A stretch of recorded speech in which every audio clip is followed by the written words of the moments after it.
சென்னை எழிலகத்தில் உள்ள ஆவன் விற்பனையகத்தில் காலாவதியான பாக்கெட் மோர் விற்கப்பட்டதாக கூறப்படுகிறது.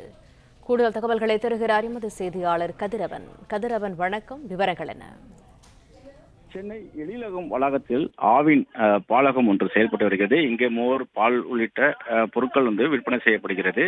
இங்கே காலாவதியான மோர் விற்பனை செய்ததாகவும் அந்த மோரை குடித்த மணிகண்டன் என்ற நபருக்கு வயிற்றுப்போக்கு ஏற்பட்டதாக புகார் ஒன்றது அளிக்கப்பட்டிருக்கிறது. குறிப்பா இந்த பாலகத்தில் தனது நண்பருடன் நேற்று மோர் வாங்கி சாப்பிட்டதாகவும் புளிப்புத்தன்மை இருந்ததை உணர்ந்து கவரை பார்த்ததில் காலாவதியான பொருளாக இருந்ததாகவும் இதனை தொடர்ந்து அவருக்கு வயிற்றுப்போக்கு ஏற்பட்டதாகவும் நிர்வாகத்தின் மீதும் ஊழியர்கள் மீது நடவடிக்கை எடுக்குமாறு உணவு பாதுகாப்பு துறையில் அவர் புகார் தெரிவித்திருக்கிறார்.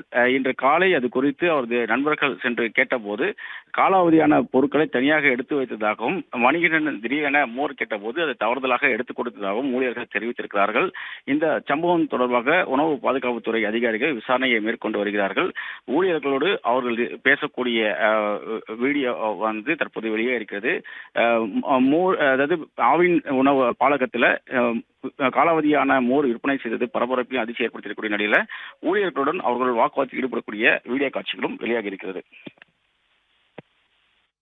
தகவல்களுக்கு நன்றி கதிரவன். பிளே ஸ்டோர் மற்றும் ஆப் ஸ்டோரில் இருந்து பாலிமர் செயலியை QR கோடு மூலம் பதிவிறக்கம் செய்யுங்கள். செய்திகளை உடனுக்குடன் பெறுங்கள்.